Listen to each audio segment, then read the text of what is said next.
Hi అండి, అందరికీ నమస్తే. Welcome to my channel. Vizag నుంచి ఒక 5-6 ఫ్యామిలీస్ కలిసి మేము తెనాలి మ్యారేజ్కని వచ్చామండి. ఇలా స్టేషన్లో దిగిన వెంటనే మాకు వైకుంఠపురం వెంకటేశ్వర స్వామి దర్శనం ఇచ్చారు. అప్పుడే అనుకున్నాము అందరం తప్పకుండా వెళ్ళాలి అని. నెక్స్ట్ డే సాటర్డే అండి మేము ఈ ఆలయానికైతే వచ్చేసాము. తెనాలి బస్ స్టాప్ నుంచి 2 కిలోమీటర్స్ దూరంలో ఉందండి. మేమైతే వ్యాన్లో వచ్చాము. సాటర్డే నైట్ వచ్చామండి ఆలయానికి దర్శించుకోవడానికి. ఎంట్రన్స్లో అయితే ఇలా ఉంది. మనం ఎంటర్ అవ్వగానే మనకి షాపింగ్ ఏరియా కనిపిస్తుంది. కొంచెం దూరం నడిస్తే మనకు ఒక చెప్పుల స్టాండ్ కనిపిస్తుందండి. అక్కడ మనం చెప్పులు వదులుకోవాలి. అలా కాకుండా మీరు ఎక్కడ చెప్పులు వదిలినా సరే చెప్పులు మాయమైపోతాయండి. మళ్ళీ తిరిగి ఈ చెప్పుల స్టాండ్కే వస్తాయి. వైకుంఠపురంలో కొలువై ఉన్న శ్రీ వెంకటేశ్వర స్వామి గురించి తెలుసుకుందాము. వీడియో అయితే స్కిప్ కాకుండా చూసేయండి.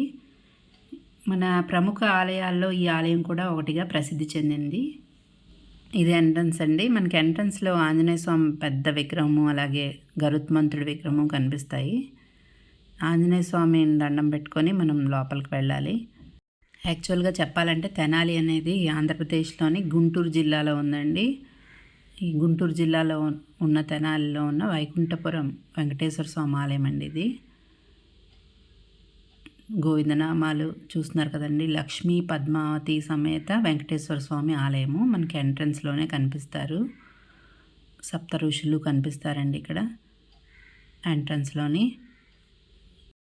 ఈ ఆలయాన్ని గర్భగుడి, అంతరాలయం, మండపం అని 3 భాగాలుగా నిర్మించారు. మనం లోపలికి వెళ్ళిన వెంటనే అవన్నీ మనం చూడవచ్చు. చూస్తున్నారు కదండి, బుకింగ్ కౌంటర్ ఉంటుంది ఎంట్రన్స్లోనే. తర్వాత ఇక్కడ పెద్ద గంట స్తంభం కూడా కనిపిస్తుందండి.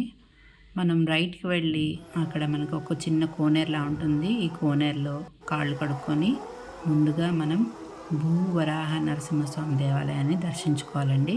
ఇక్కడికి వస్తే కనుక ఫస్ట్ ఆ దేవాలయం దర్శించుకున్న తర్వాతే మనం తిరుపతిలో లాగానే ఇక్కడ కూడా భూవరాహ నరసింహస్వామి దేవాలయాన్ని దర్శించుకొని తర్వాత వెంకటేశ్వర స్వామి ఆలయానికి వెళ్ళాలి.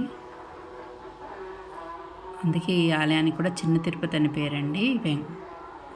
ఇక్కడ వెంకటేశ్వర స్వామి కన్నా ముందు పుట్టనాగేశ్వరుడు వెలిసారంటండి. అందుకే మనం ధ్వజస్తంభం దగ్గర దండం పెట్టుకొని ముందుగా పుట్టనాగేశ్వర స్వామిని దర్శించుకొని తర్వాత లక్ష్మీ పద్మావతి సమేత వెంకటేశ్వర స్వామి దర్శనానికి అయితే వెళ్ళాలి. ఇదేనండి స్వయంభూగా వెలిసిన పుట్టనాగేశ్వరుడి ఆలయము.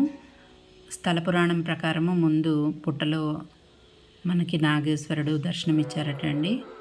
దీనికి ఒక కథ కూడా ఉంది.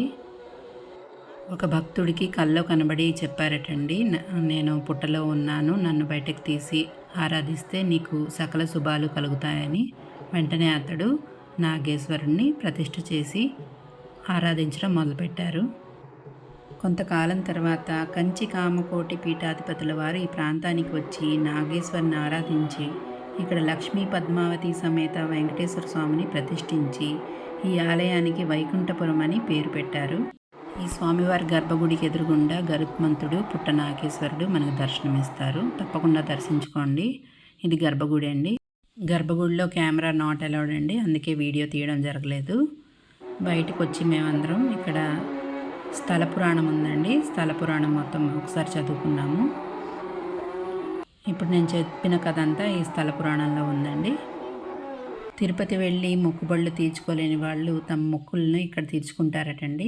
మేము అందరం కలిసి ఇక్కడ ఫోటో కూడా తీయించుకున్నాము. నా ఈ వీడియో మీకు నచ్చినట్లయితే లైక్ చేయండి, షేర్ చేయండి, సబ్స్క్రైబ్ చేయండి. ఇలాంటి మరిన్ని మంచి వీడియోస్తో మళ్ళీ కలుసుకుందాము.